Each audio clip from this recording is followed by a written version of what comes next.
반갑습니다. 오늘이 11월 17일입니다. 11월 17일입니다. 우리는 그동안 창세기를 쭉 공부해 왔습니다. 뭐 앞부분까지 다 살펴볼 수는 없지만 하나님이 이스라엘을 선택해서 이스라엘을 통해서 하나님 자기 자신을 나타내 보이고 또 그러한 역사적인 사건들을 통해서 우리에게 교훈 주시는 그런 말씀들을 계속해서 공부하고 있습니다.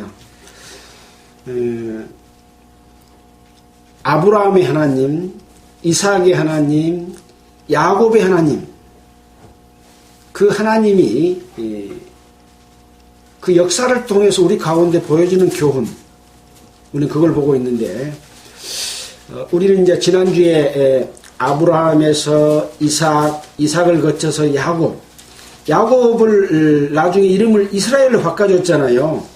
그래서 이스라엘 시작은 이 야곱입니다. 야곱의 12아들을 통해서 이스라엘의 12지파가 형성됐잖아요. 그래서 야곱의 가족들에 관한 그 역사, 그 속에서 12아들들의 각자의 그 다른 성품과 행동, 그런 것들 가운데서 하나님이 어떤 사람을 통해서 어떻게 일하시고 또 어떤 삶을 살면 그 사람은 축복에서 이루어지고 또 장자의 명분을 잃게 되고 또 이런 부분들을 우리는 쭉 살펴보고 있습니다. 43장에서는 이제 애굽의 흉년이 들고 또 전 세계에 특히 이제 가나안 땅에도 흉년이 들었습니다. 7년 동안 흉년이 7년 동안 풍년이 들었고 7년 동안 흉년이 들어서 이제 곡식이 떨어졌기 때문에 야곱의 10아들이 애굽으로 내려와서 곡식 사러 온 내용에 대해서 지난주에 이제 우리가 공부를 했습니다. 그래서 42장에서 이제 곡식을 사러 왔는데 요셉은 그의 형들을 알아봤지만 그의 형들은 요셉을 알아보지 못했습니다. 요셉은 그동안에 형들이 자기를 구덩이에 넣어서 죽이려고 했다가 큰아들 루벤은 살려서 아버지께로 돌아가게 하려고 했고 또 유다는 죽이지 말고 차라리 팔아버리자, 그렇게 해서 이제 목숨을 건져서 애굽으로 팔려왔잖아요. 그러니까 그동안 형제간들이 어떻게 살고 있는지, 또 자기의 잘못을 뉘우치고 있는지, 또 부모님은 잘 공경하는지, 자기와 같은 어머니에서 생긴 마지막 막내 동생인 베냐민은 또 잘 있는지, 이런 것들이 굉장히 궁금하고, 그래서 사실은 이 형제들을 시험할 것을 계획하고 이 곡식을 사러 온 형들에게 너희들은 정탐꾼이다 라고 이제 몰아세웁니다. 그러니까 그렇지 않습니다. 우리는 곡식을 사러 올 뿐이지 애굽을 정탐하려 온 것이 아닙니다. 그래도 또 정탐꾼이다, 우리나라를 엿보러 왔다 하니까 이제 자기 가족사까지 쭉 이야기하면서 우리는 12아들이 있었는데 한 아들은 없어졌고 한 아들은 지금 아버지하고 같이 있다, 이렇게 이제 가족사까지 쭉 이야기하니까 그러면 그 말이 진실인지 아닌지 알아보기 위해서는 너희 9명을 여기 가둬놓고 한 명이 가서 막내 아들인 베냐민을 데리고 와라. 베냐민은 말 안 나왔죠. 막내 아들을 데리고 와라.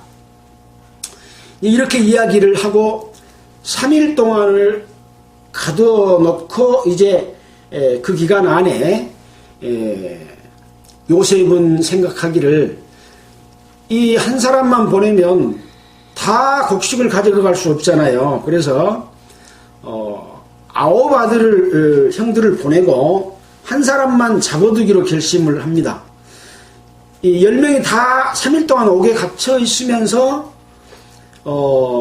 자기들은 그동안에 자기들이 살아온 과정에서 요셉을 구덩이에 넣고 죽이려고 했고 팔았던 이런 잘못들을 자기들이 깨우치게 됩니다. 그래서 이제 자기들이 말을 하기를 우리가 아우의 일로 인하여 범죄하였다. 그리고 그 액을 하고 살려주려고 할 때 그의 마음의 괴로움을 보고 듣고도 그것을 우리가 받아주지 않았다. 이 괴로움이 우리에게 임했다라고 이렇게 자기들 스스로가 자기 잘못들을 뉘우치는 그런 기간을 갖게 됩니다. 그러니까 이제 루벤이 그들에게 말하되 내가 너희들의 그 아이를 통해서 죄를 짓지 말라고 했지 않냐. 그러나 너희들이 듣지 않았기 때문에 그 핏값을 내게 되었다. 라고 말하는 것을 자기들이 이제 이스라엘 말로, 히브리 말로 하니까 요셉은 이 말을 못 알아들을 거다라고 생각했죠. 요셉은 애굽 사람이라고 생각하고 있잖아요. 근데 이제 요셉은 통역사들을 통해서 그동안에 대화를 해왔기 때문에 직접 한 말에 대해서도 자기는 알면서도 그렇게 했죠. 자기 자신을 나타내 보이지 않으려고. 그 말을 듣고 요셉은 그들을 떠나가서 한참 동안 울고 눈물을 따고 다시 와서 이제 자기가 계획한 것을 실행하면서 시므온을 붙잡아서 감옥에 넣고 나머지 이 9 아들들에게는 양식을 자루에 넣고 돈 주고 살려고 가지고 온 돈도 각기 10 아들이 각기 다른 자루들을 준비한 거죠. 그 자루에다가 다 따로따로 넣어줘서 보내면서 이 애굽에서 가나안 땅까지 갈 때까지 먹을 길량식까지 주었다. 그런 내용들을 살펴봤습니다. 그런데 그들이 중간에 객점에서 낙타에게 물을 먹이려고 자루를 내리다 보니까 자루 안에 돈이 들어있는 걸 발견을 했어요. 그래서 깜짝 놀래가지고 이제 형제들한테 이제 그런 이야기를 했습니다.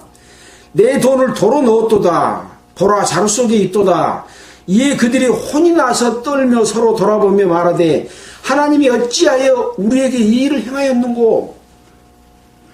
그들은 요셉을 죽이려고 할 때 만약에 하나님을 생각하고 있었다면 요셉을 죽이려고 했겠습니까? 또 구덩이에 발치고 팔아 넘겼겠습니까? 그동안에 이제 살아나오면서 뉘우치기도 하고 특히 3일 동안 옥에 갇혀 있는 동안에 자기들이 잘못을 뉘우치는 내용이 바로 나오잖아요. 그래서 그들이 하나님에 대해서 하나님께서 어찌하여 이렇게 했는가라고 자기 자신들을 돌아보는 그런 상태로 바뀌었다는 거죠. 그래서 이제 집에 돌아와서 자기 아버지인 야곱에게 이 모든 일을 싹 고하니까 또 이제 베냐민까지 데려가겠다고 하니까 이제 야곱은 거기에 대해서 한탄을 하고 요셉도 없어졌고 시몬도 지금 붙잡혀 있는데 베냐민까지 데려가게 하는 일을 한다는 것들을 통해서 자기 자식들에게 원망하는 그런 말씀을 했습니다. 그때 이제 루벤은 자기 아버지에게 내가 지금 갇혀있는 시므온을 데리고 오겠습니다. 만약에 그렇게 하지 못한다면 나의 2 아들을 죽이십시오라고까지 하면서 그런 일이 없을 것이다. 데리고 오겠다라고 말을 합니다. 그래서 이제 결국은 이제 43장에 이제 오늘 공부를 할 텐데 43장에 보면 그 땅에 기근이 심하고 그들이 애굽에서 가져온 곡식들을 다 먹음에 그 아비가 그들에게 이르되 다시 가서 우리를 위하여 양식을 조금 사라고 이야기를 합니다. 그러니까 이 양식은 어떤 양식입니까? 먹고 사는 양식입니까? 먹고 죽는 양식입니까? 먹고 죽는 양식이죠. 생명을 유지하는 수단에 불과한 양식이죠. 우리도 하루 3끼 양식을 먹으면서 목숨을 연장하고 건강을 유지해서 살아갑니다. 그러나 많은 질병들이 오므로 말미암아 고통도 당하고 질병을 치료하기에 노력하고 운동도 하고 그러잖아요. 근데 이 양식은 다 먹고 죽는 양식입니다. 진짜 양식이라면 먹으면 안 죽어야 되죠. 그래서 육신의 양식과 영혼의 양식, 영원히 죽지 않는 양식이 있다고 하는 것들을 예수 그리스도께서 이 땅에 오셔서 말씀해 주셨잖아요. 나는 떡이다. 나를 먹는 자는 죽어도 살겠고 무릇 살아서 나를 먹는 자는 영원히 죽지 아니하리라 하는 영생의 양식이 있다고 하는 것을 말씀해 주고 있습니다. 지금 양식은 먹으면 없어지는 양식이고 또 먹지 않으면 죽는 그런 상황입니다. 이 야곱은 요셉을 잃었고 지금 시므온도 붙잡혀 있는데 거기 가서 또 양식을 사오라고 이야기를 합니다. 그러니까 유다가 이제 자기 아버지에게 이야기를 합니다. 그때 우리를 양식을 줘서 보낼 때에 막내 아들을 데리고 오지 않으면 나를 보지 못하리라 그렇게 말을 했습니다. 5절에 보면 아버지께서 만일 그를 보내지 않으시면 우리는 내려가지 아니하리니 그 사람이 우리에게 말하기를 너희 아우가 너희와 함께 하지 아니하면 너희가 내 얼굴을 보지 못하리라 하였습니다. 그러니까 얼굴을 보지 못하면 양식을 살 수가 있겠습니까? 양식을 못 사는 거죠. 또 시므온은 계속 붙잡혀 있어야 되는 거죠. 이런 상황이 됐습니다. 그러니까 야곱이 이스라엘이 너희가 어째서 막내 아우가 있다고 그런 말을 해가지고 막내 아우까지 데리고 가도록 그렇게 만들었냐 그러고 이제 말을 하니까 그 형제들이 그들이 가로되 그 사람이 요셉이죠.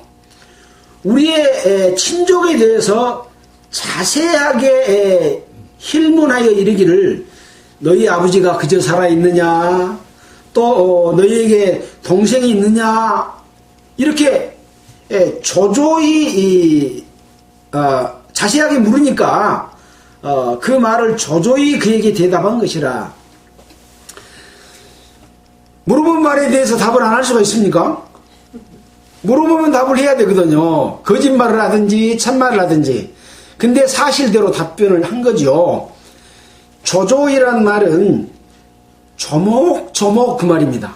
조목조목 물어보니까 조목조목 답변을 할 수밖에 없었습니다. 이렇게 이제 이야기를 해요. 자, 그래서 그러면서 그가 어떻게 아우를 데리고 오라 할 줄을 우리가 알았겠습니까? 모르고 우리는 물어본 말에 답변만 했을 뿐입니다. 이렇게 말을 합니다. 그때 이제 유다가 자기 아버지 야곱 또 이스라엘에게 이야기를 합니다. 저 아이를 나와 함께 보내시면 우리가 곧 가리니 그러면 우리와 아버지와 우리 어린 것들 그동안에 이제 자식들을 많이 낳았을 것이지 않겠습니까? 여기 이름은 명시되어 있지 않지만 그래서 그 가족들이 다 살고 죽지 아니할 것입니다. 내가 그의 몸을 담보하오리니 그의 몸은 누굽니까? 베냐민을 담보할 것이니 아버지께서 내 손에 베냐민을 물으십시오. 내가 만일 그를 아버지께 데려다가 아버지 앞에 두지 아니하면 내가 영원히 죄를 지겠습니다. 이렇게 유다가 대답을 합니다. 이런 대답은 쉬운 대답일 수 있을까요? 굉장히 어렵습니다. 사실 아버지께 영원히 죄를 지겠습니다. 이런 말은 아무나 할 수 없는 그런 말입니다. 예수님께서는 우리 죄를 대신 지고 돌아가셔서 우리를 구원해 줬죠. 마찬가지입니다. 지금 이 가족의 우리와 아버지와 우리 어린 것들, 이 모든 사람들이 다 살고 죽지 않는 것을 자기가 대신 짊어지겠다, 그런 이야기입니다. 가족의 생명을 짊어지고 자기는 죄를 감당하겠습니다 라고 이야기해서 마치 대속물이신 예수 그리스도를 연상하게 하는 그런 말씀입니다. 나중에 결국 이 유다는 유다의 혈통 중에서 예수 그리스도를 낳는 그러한 역사가 이루어지죠. 그러니까 하나님께서 그냥 유다를 통해서 예수 그리스도를 낳는 혈통이 아니라는 거죠. 이러한 심성과 그 유다의 마음, 이제 우리가 이 앞전에 유다가 며느리인 다말을 통해서 베레스와 세례를 낳고 베레스는 누구를 낳고 해서 결국 뒤에 예수 그리스도가 나셨습니다 하는 내용까지 우리가 신약과 구약을 함께하면서 공부를 했잖아요.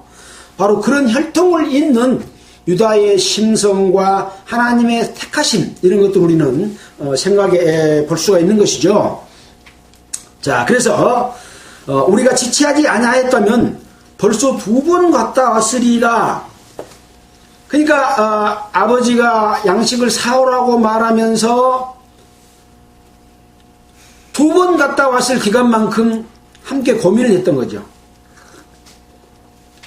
가나안에서 이 애굽까지 곡식을 사러 가려면 며칠 걸리겠습니까? 걸어서 낙타를 타고 이렇게 가기 때문에 아마 최소한 일주일은 걸리지 않을까 싶습니다. 이건 뭐 그냥 추측입니다. 2번 갔다 왔을 기간이면 보름 정도나 이렇게 고민하면서 베냐민을 보내지 않으려고 하는 그런 생각을 가졌을 겁니다. 그래서 결국 유다가 그런 결단으로서 말을 하게 했을 때 이제 그 아버지인 이스라엘 야곱이 결심을 합니다. 자, 11절입니다. 그들이 아비 이스라엘이 그들에게 이르되 그러할진대 이렇게 하라. 그리할진대는 뭡니까? 베냐민을 데리고 가라고 허락한 겁니다. 너희는 이 땅의 아름다운 소산을 그릇에 담아 가지고 내려가서 그 사람에게 애물을 삼을지니, 가나안 땅에서 나는 아름다운 소산을 선물로, 애물로 준비한 겁니다. 뭐냐? 곧 유향 조금과 꿀 조금과 향품과 모략과 비자와 파단행이니라. 한 가지, 두 가지, 세 가지, 네 가지, 다섯 가지, 6가지의 애물을 준비를 하게 합니다. 자, 또 너희 손에 돈을 배나 가지고 너희 자루 아구에 도로 넣어온 그 돈을 다시 가지고 가라. 지난번에 양식을 사올 때 양식은 양식대로 주면서 돈을 다 각기 아구에다 싹 담아뒀다 그랬잖아요. 그러니까 오면서 그걸 보고는 이제 서로 혼이 나서 떨며, 하나님이 어찌하여 우리에게 이 일을 행하였는고, 앞으로 다가올 이 위험을 어떻게 하려고 그러십니까? 라고 한 거에 대해서 이제 야곱이 그 대책으로서 그때 도로 아구에 담아왔던 이 돈을 돌려주라 이 말입니다. 그러나 요셉은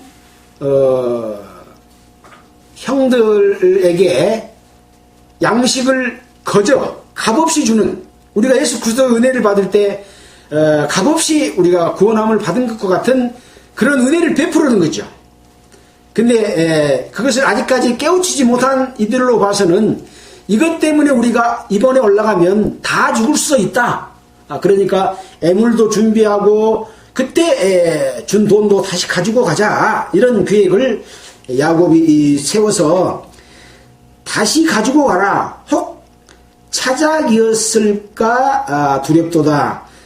차작이란 말이 무슨 말일까요? 한문을 그대로 이렇게 옮겨서 번역하다 보니까 그 어려운 그 말들이 가끔씩 나옵니다. 어긋날차 섞일 착자를 씁니다. 어긋나서 섞였다 이 말입니다. 그러니까 순서가 틀리고 앞뒤가 서로 맞지 않았다. 우리가 어떤 일을 할 때 의도는 그렇지 않았는데 일이 꼬이는 경우가 있잖아요. 그래서 그것이 상대편으로 하여금 기분을 나쁘게 하는 이런 일을 보고 차작 그렇게 표현을 합니다. 그래서 일이 꼬였다는 이야기입니다. 결과적으로. 그러나 우리는 그것을 설령 일이 꼬여서 돈을 다시 잘못 생각하고 이렇게 넣어져 있을지라도 우리는 그것을 오해받지 않도록 하기 위해서 돈을 버리고 가자 그렇게 한 겁니다. 또 네 아우도 데리고 떠나 다시 그 사람에게로 가라 이렇게 말하면서 야곱은 이제 하나님께 기도를 합니다. 어떤 기도를 한가?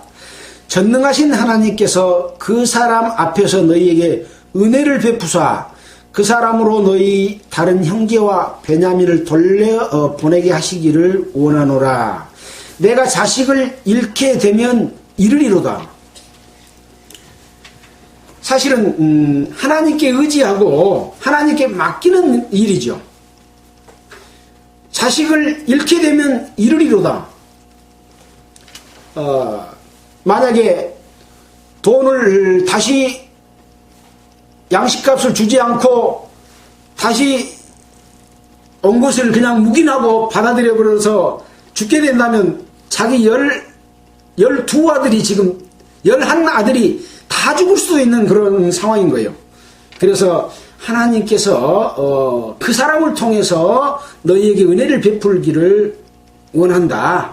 그리고 다른 형제와 베냐민을 돌려보게 하시기를 원한다고 말하면서 죽으면 죽으리라고 하는 그런 마음으로 나아가게 하는 그런 요셉의 야곱의 결단과 믿음을 우리는 살펴보게 됩니다. 자, 그렇게 해서 이제 그 사람들이, 그 형제들이 그 예물을 가지고 또 뭘 가지고 합니까? 갑절 돈을 자기들의 손에 가지고 또 베냐민을 다리고 세 가지를 가지고 가죠. 예물하고 갑절 돈하고 베냐민을 가지고 이제 요셉에게로 가게 됩니다. 일주일 걸려서 갔는지 10일 걸려서 갔는지 5일 걸려서 갔는지는 안 나와 있지만 가게 돼서 요셉 앞에 바로 섰다고 하는 내용이 15절에 나와 있습니다. 두 번째 이제 식량을 사러 간 거죠. 16절입니다. 요셉이 베냐민이 그들과 함께 있음을 보고 그 청지기에게 이르되 이 사람들을 집으로 인도해 드리고 짐승을 잡고 준비하라. 이 사람들이 오정에 나와 함께 먹을 것이니라. 오정은 언제입니까? 점심시간이요.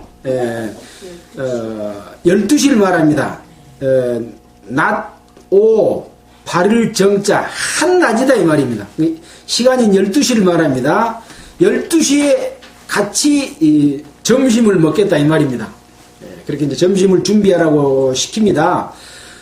그래서 이제 그 사람이 요셉의 명령대로, 그 사람 누굽니까? 청지기겠죠. 명령대로 그 사람들을 요셉의 집으로 인도하니 이제 걱정이 되는 거예요. 형제들은 요셉의 그들이 이제 두려워하여 이르되 전일 우리 자루에 넣어있던 돈의 일로 우리가 끌려 두도다.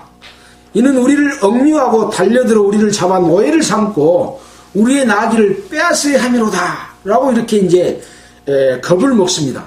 요셉의 집으로 데리고 가는 것에 대해서 이제 우리를 붙잡아 가지고 우리를 노예로 삼고 나귀도 싹 빼앗으려고 합니다. 라고 이제 이야기를 자기들이 하면서 걱정을 합니다.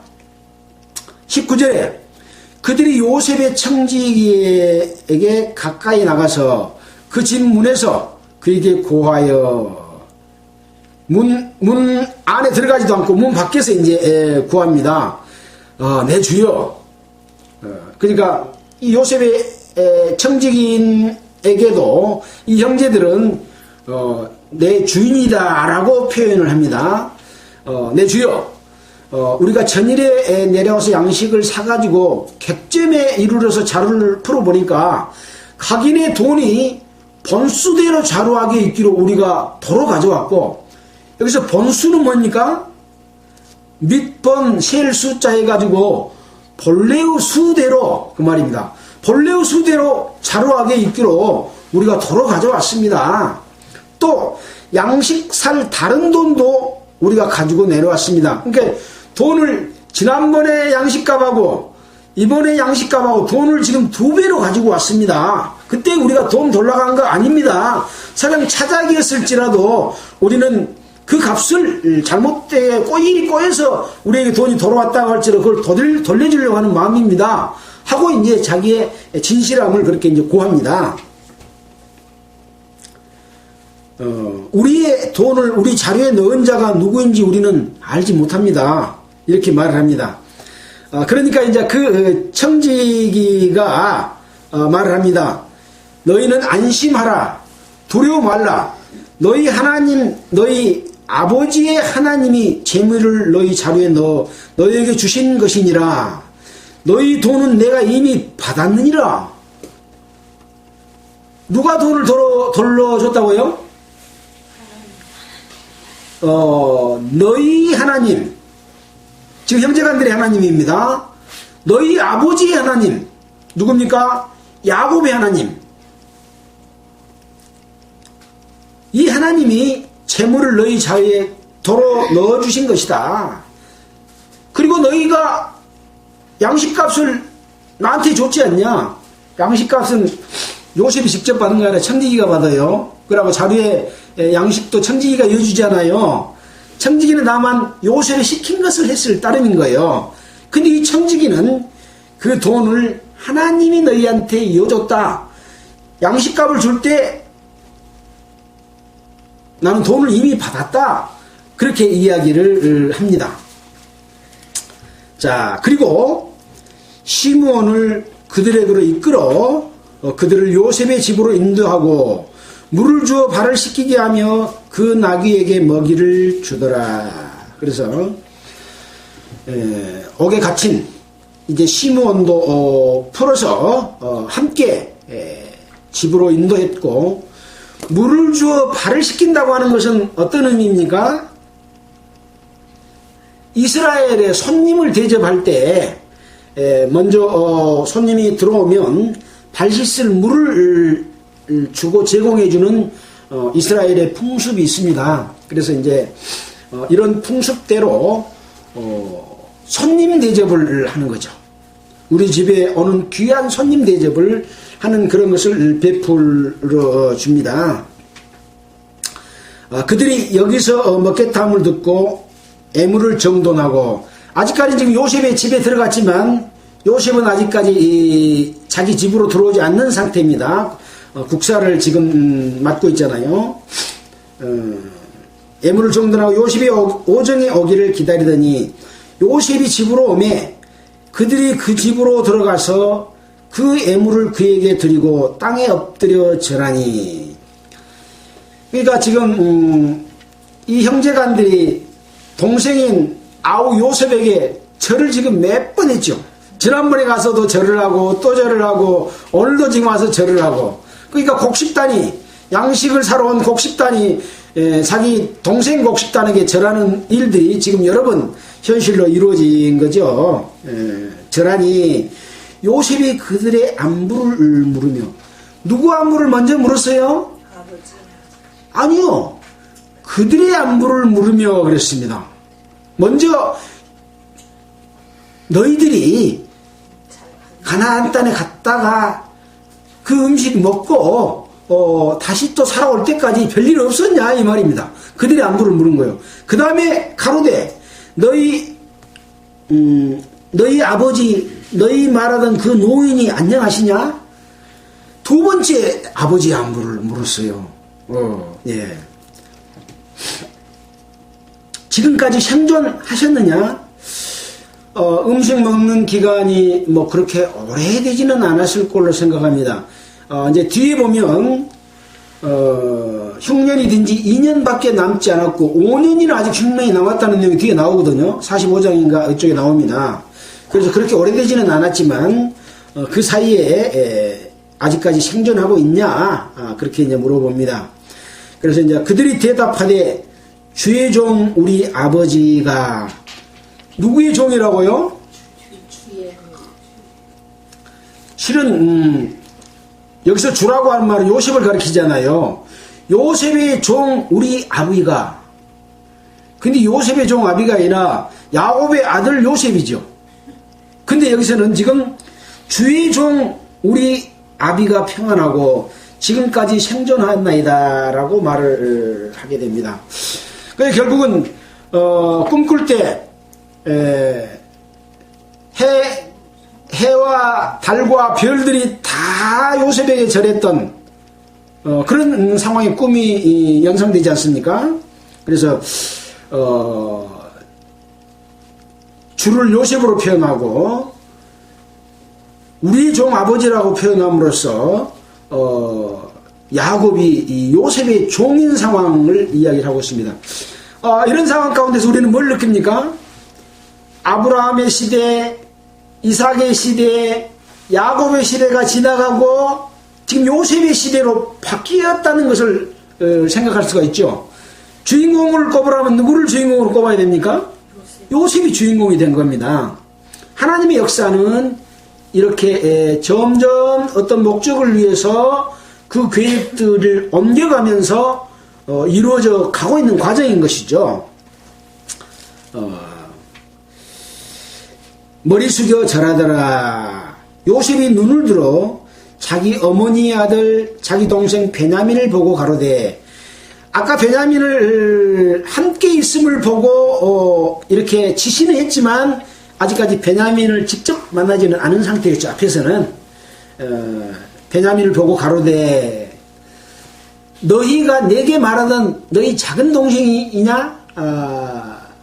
또 그가 또 가로되 소자여, 여기서 그는 요셉이죠. 요셉이 가로되 소자여, 소자는 누구를 말하겠습니까?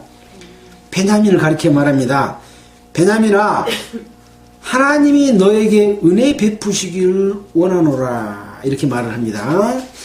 요셉이 아우를 인하여 마음이 타는 듯 함으로 급히 울 곳을 찾아 안방으로 들어가서 울고 그 얼굴을 씻고 나와서 그 정을 억제하고 음식을 차리라 하며.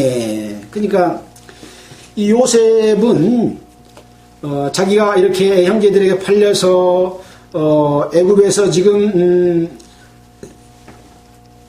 총리가 되기까지 17년이 걸리지 않습니까? 13세에 팔려가지고 30세가 됐으니까 그런 기간을 거치면서 늘 자기 집을 생각하고 형제들을 생각하고 아버지를 생각하고 동생을 생각했지 않겠습니까?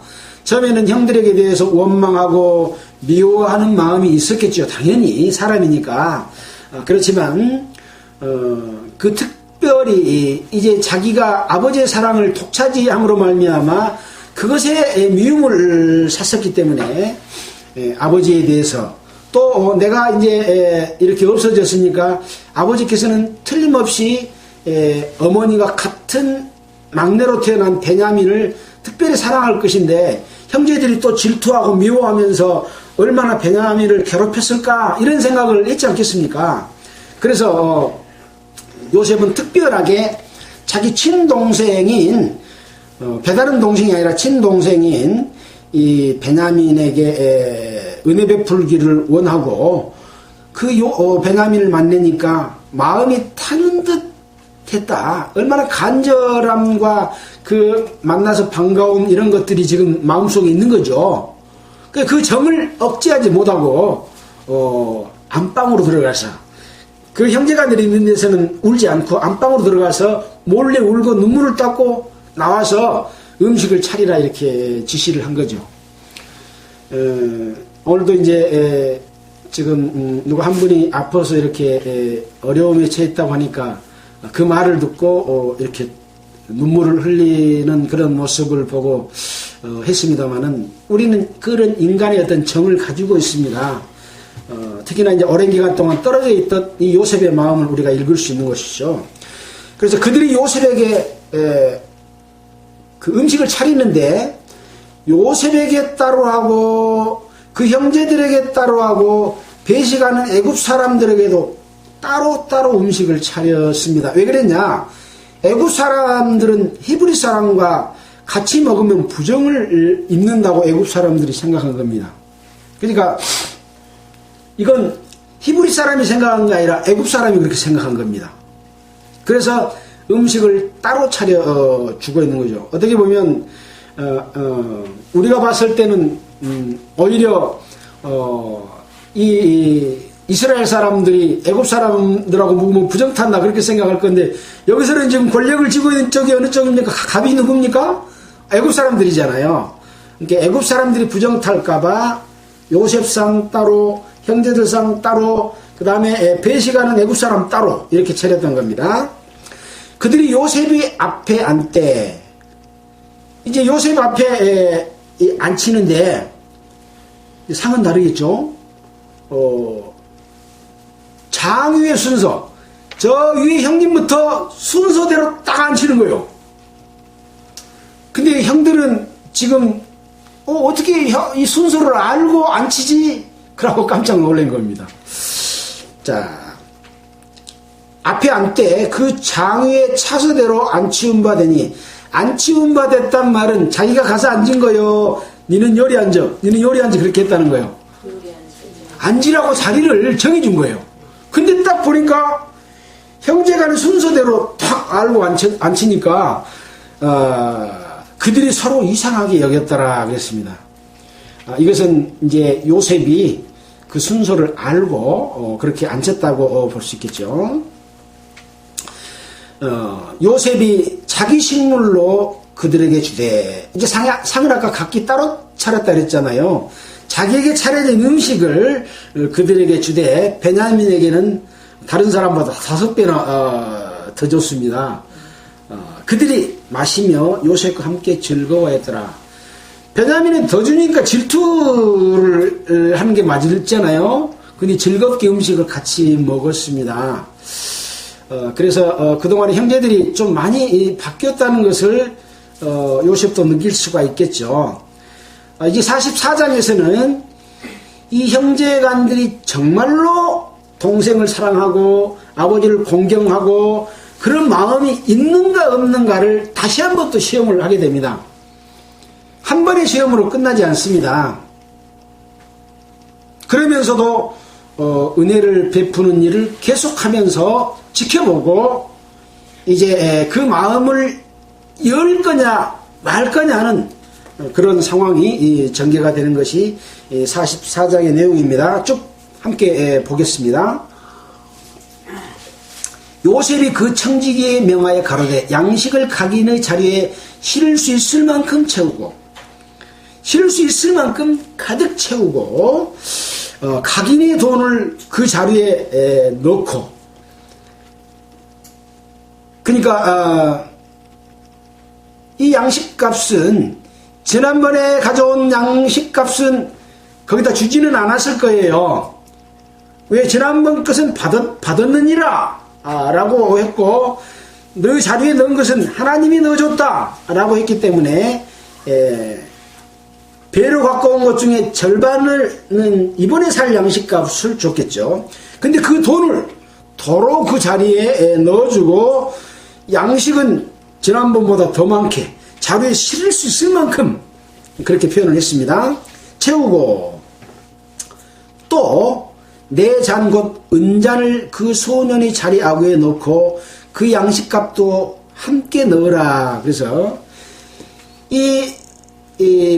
맨 아우 베냐민의 자루 속에는 양식을 넣고 돈을 넣고 자기가 평소에 먹던 은잔, 은컵을 자루 안에다 집어 엽니다. 그가 요셉의 명령대로 하고 개동시에 사람들과 그 나귀를 보내니라. 개동시는 뭡니까? 10개 동력동 아침이 열리는 거예요. 좀 어려운 말들이 자꾸 한 문자들이 쓰입니다. 아침에 날이 밝자마자 그 말입니다. 개동시란 말은 사람들과 그 나귀를 보내니라. 그들이 성에서 나가 멀리 가기 전에 요셉이 청지기에게 말을 합니다. 그 사람들이 뒤를 따라가 그들에게 미치면 그들에게 다가가서 이렇게 말을 해라. 너희가 어찌하여 악으로 선을 갚느냐? 이것은 내 주인이 마시고 가지며 마시고 늘 점치는 데 쓰는 것이 아니냐? 너희가 이같이 하니 악하도도 하라. 이렇게 시킵니다. 그러니까 은자를 넣어놓고 너희들이 돌아간 것처럼 죄를 꾸며서 지금 청지기에게 그렇게 시킨 겁니다. 그러니까 쫓아가서 이제 그렇게 말을 합니다. 청지기가 그들에게 따라 미쳐 그대로 말하니 이제 또 날벼락이 떨어진 거예요. 그들이 그에게 대답하되 우리 주여 어찌 이렇게 말씀하시나이까? 이런 종들이 결단코 아니하나이다.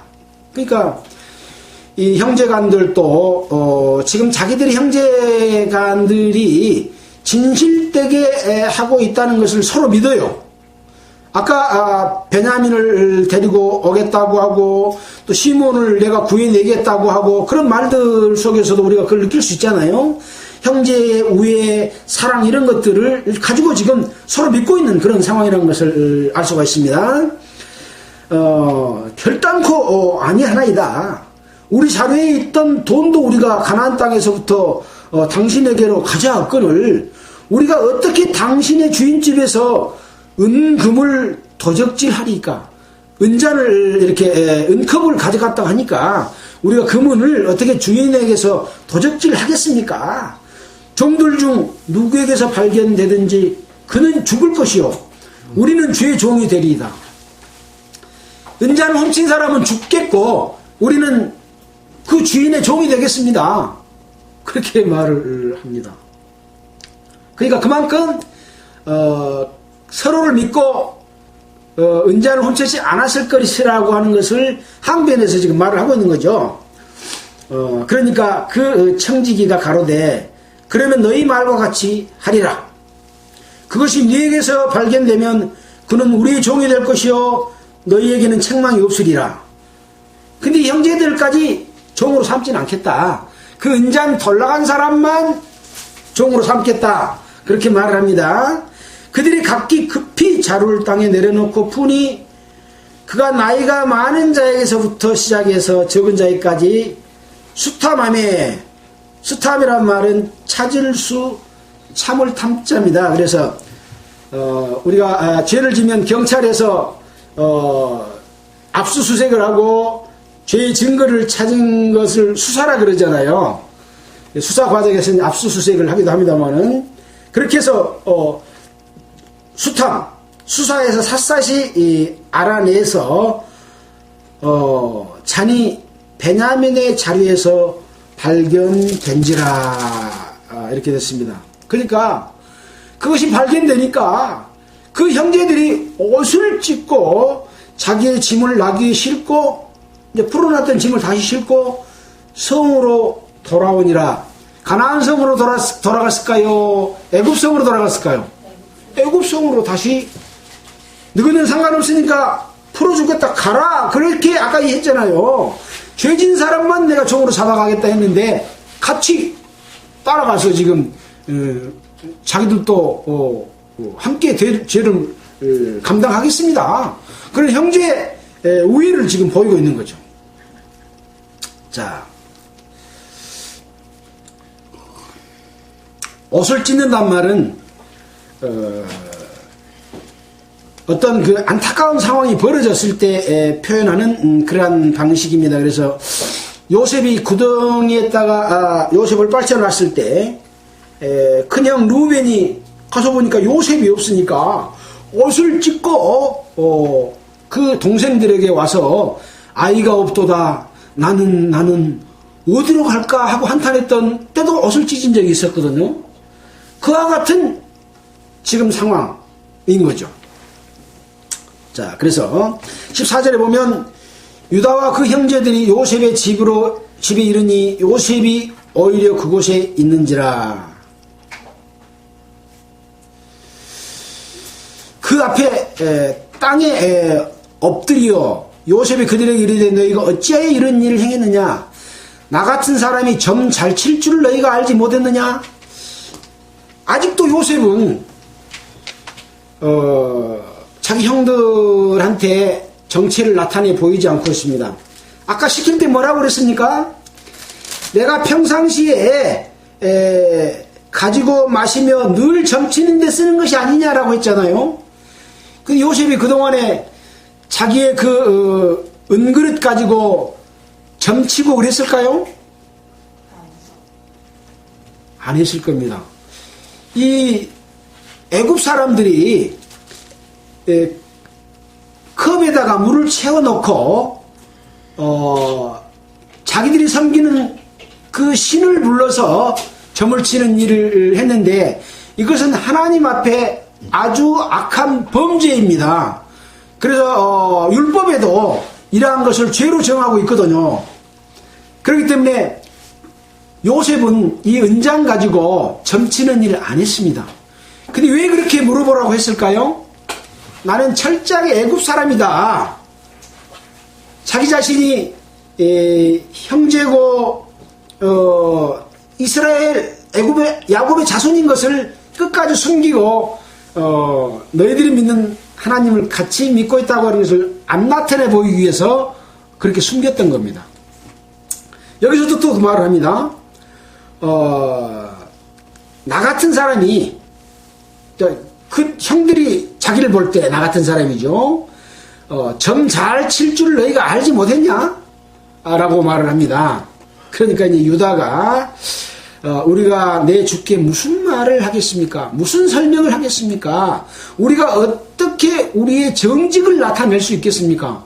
지금 베냐민 자루에서 은잔이 발견됐는데 하나님이 종들의 죄악을 적발하셨으니 우리와 이 잔이 발견된 자가 다 주의 종이 되겠습니다. 아까 말은 분명히 청지기를 통해서 잔을 훔친 사람만 내 종이 될 것이고 다른 사람은 풀어주겠다고 말을 했는데 형제간들이 다 와서 다 종이 되겠습니다 라고 말을 하는 것을 들어볼 때 요셉의 마음이 어쩌겠습니까?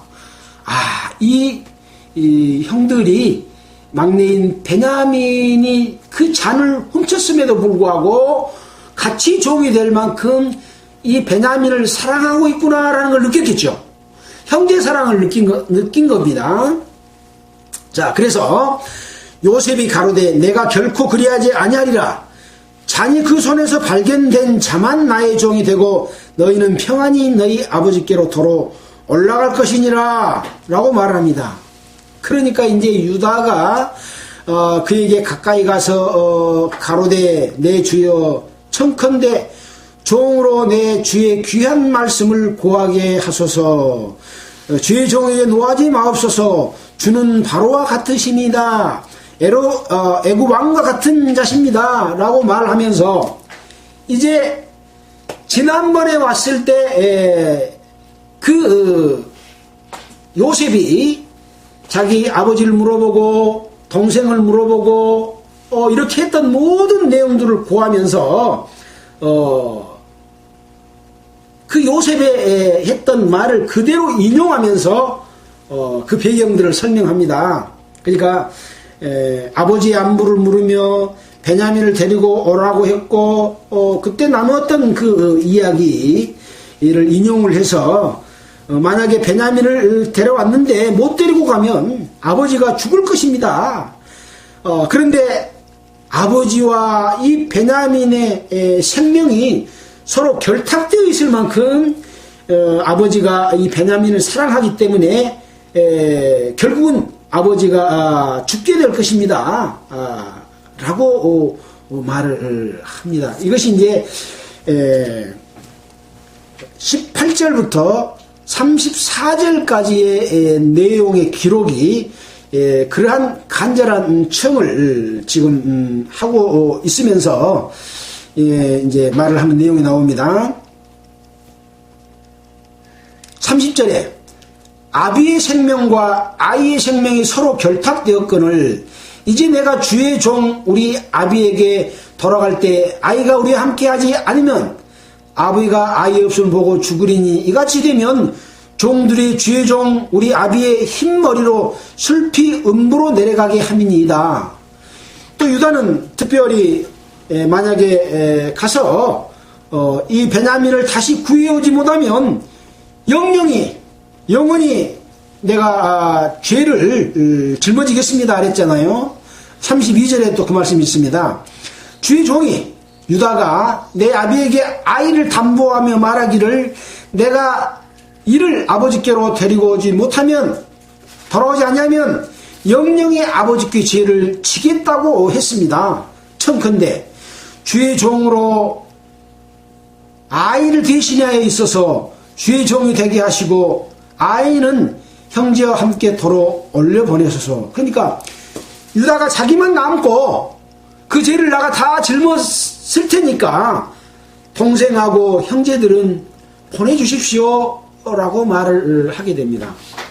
그래서 우리는 더욱더 이 유다의 혈통에서 예수 그리스도가 탄생됐고 예수 그리스도가 우리 죄를 위해서 대신 짊어졌던 상황을 더욱 다시 한번 생각해 보는 그런 소중한 그런 유다의 마음을 우리가 읽을 수 있는 것이죠. 어떻게 보면 이 마음은 하나님께서 유다에게 주신 마음이고 유다가 하나님을 섬기고 형제를 사랑하고 부모를 모시는 마음이 바른 마음으로 그렇게 살아왔다는 것을 입증해 주는 내용이지 않겠습니까? 우리는 이런 걸 배우는 겁니다. 자, 그래서 내가 어찌 아이와 함께 하지 아니하고 내 아버지께로 올라갈 수 있으리까? 두렵건대 제가 내 아버지에게 미침을 보리이다 라고 말을 합니다. 이제 오늘은 이 44장까지의 내용을 함께 살펴봤습니다. 우리는 늘 성경을 공부를 하면서 하나님의 계획하시는 내용과 일들을 누구를 통해서 일을 합니까? 사람을 통해서 합니다. 이 세상에 사람을 통해서 하는데 하나님께 합당한 사람을 택하고 그 사람을 통해서 일을 하면서도 그 사람이 어떤 마음과 생각으로 하나님을 대하고 사람들에게 대하고 그렇게 살고 있느냐를 늘 보시고 거기에 맞게 하나님께서 쓰시고 계신다는 걸 우리는 그동안의 내용을 통해서 알 수 있습니까? 없습니까? 네, 알 수가 있습니다. 나의 마음과 생각이 삐뚤어졌는데 하나님이 그 사람을 들어서 쓰는 경우가 있습니까? 저는 그것을 보지 못했습니다. 그래서 우리는 이 성경을 배울 때 그 속에서 하나님이 어떤 생각과 마음으로 역사하는지를 보는 게 가장 중요한 일이다라는 것을 늘 말씀을 드렸습니다. 지금 요셉은 자기를 구덩이에 빠져서 죽이려고 했고 자기를 팔아버린 형들에 대해서 그 형들이 돌이켰는지 돌이켰지 않았는지를 시험하고 있는 겁니다. 돌이켜 회개하면 죄를 짓어도 구원을 받을 수 있죠. 죄를 짓는데 돌이켜 회개하지 않으면 구원받을 수 있어요? 없어요? 못 받습니다. 그래서 이제 지금 우리나라에서도 뭐 5.18 사건으로 광주 시민을 그 부당하게 죽이고 했다 해가지고 5.18 관련자들이 다 처벌받았고 법적으로 그 죄가 성립이 됐잖아요. 근데 당사자들은 뉘우쳐요, 뉘우치지 못해요? 뉘우치지 않고 거짓말만 계속하고 있거든요. 그래서 본인이 뉘우쳤을 때에 용서를 받을 수가 있고 본인이 뉘우치지 못했으면 용서를 받을 수 없다는 것이 하나님의 그 죄를 심판하는 과정에서도 그렇습니다. 물론 세상에서도 그래야 되는데 세상은 그것을 볼 수 있어요, 없어요? 볼 수가 없어요. 그러니까 진실로 뉘우쳤냐 뉘우치지 않느냐는 것을 검증할 수가 없습니다. 또 악한 세력은 오히려 범죄자를 도와주고 범죄자를 지키려고 하잖아요.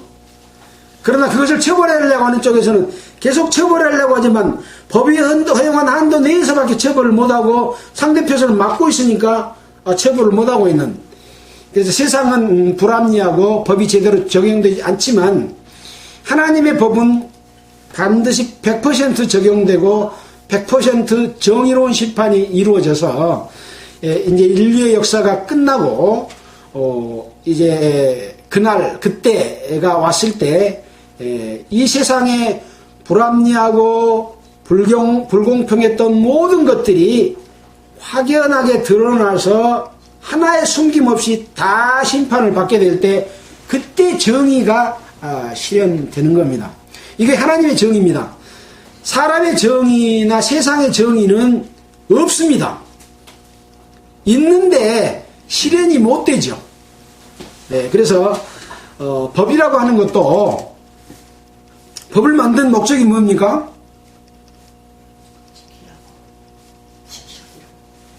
이 법은요, 질서를 유지하기 위해서 법을 만듭니다. 각 개인의 자유로운 삶을 존중을 합니다. 그러나 그 자유를 통해서 상대편에게 피해를 끼치는 것을 방지하기 위해서 법을 만듭니다. 우리가 물건을 사고 팔고 또 어떤 그 제도가 있어서 그것을 지키는 것은 그것을 악용하는 것을 막기 위한 질서 유지의 방법이거든요. 하나님의 질서, 이것을 뭐라고 부릅니까? 진리라고 말을 합니다. 자연의 법칙은 진리입니다. 하나님의 법칙이기 때문에 그렇습니다. 사람의 만들어 놓은 것은 그 진리를 본따려고 하지만 진리 자체도 모를 뿐만 아니라 단순한 사람 사이에서 일어나는 일을 막으려고 하는데 이것을 악용하는 사람들은 그것을 지키지 않고 오히려 더 죄 없는 사람을 죄인 만드는 쪽으로 악용이 되고 있거든요. 그래서 우리는 성경을 믿는 사람으로서, 하나님을 믿는 사람으로서 자기의 유익을 위해서 다른 사람에게 피해를 끼쳐서는 안 된다라고 하는 부분들을 잘 지켜진다면 이 세상 법이 필요하겠습니까? 필요 없을 정도로 하나님을 올바로 섬기면 법 없이도 살 수 있는 사람들이 되는 거죠. 왜냐? 하나님의 법은 법 위에 있습니다. 그것이 우리에게 심어준 뭡니까? 양심의 법입니다. 이스라엘 백성들은 죄를 짐으로 말미암아 법을 만들었습니다. 613가지라고 합니다마는 양심의 법은 613가지일까요? 아닙니다.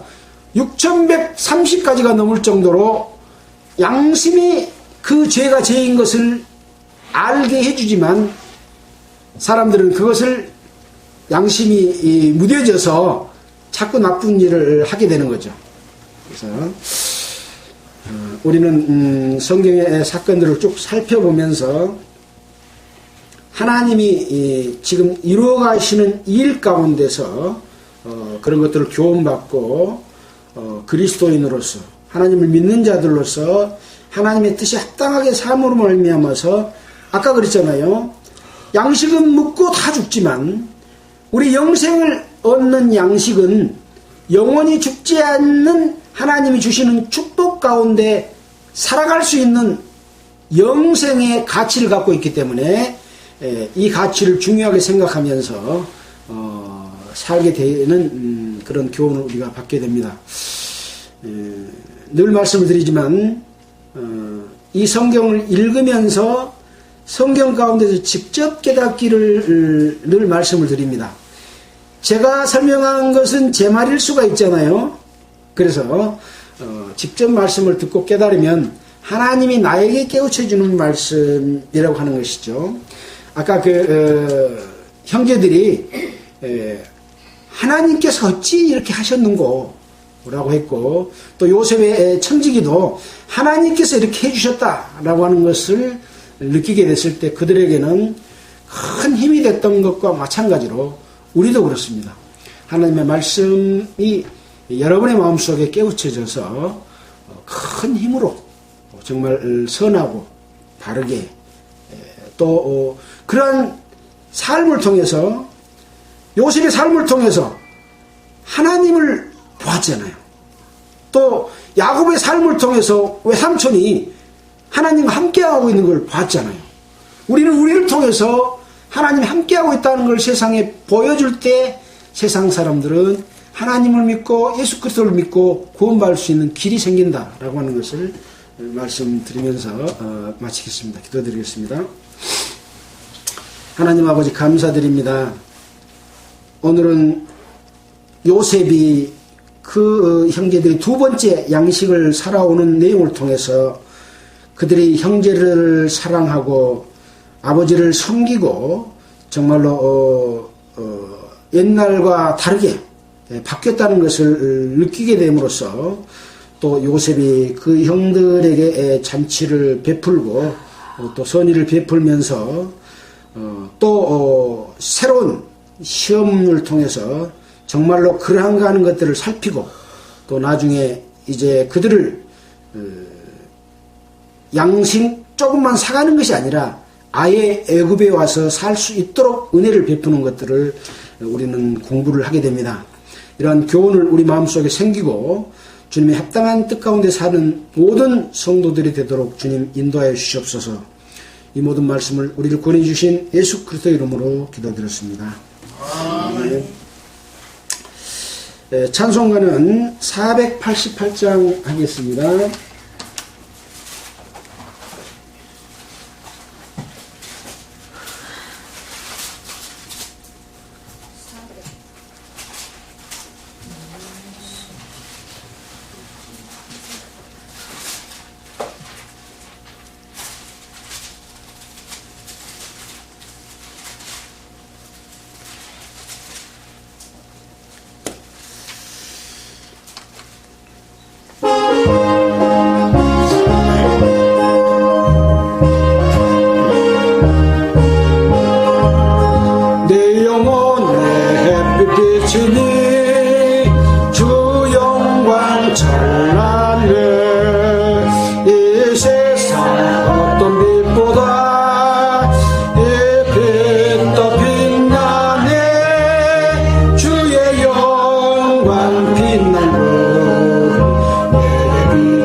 마치겠습니다.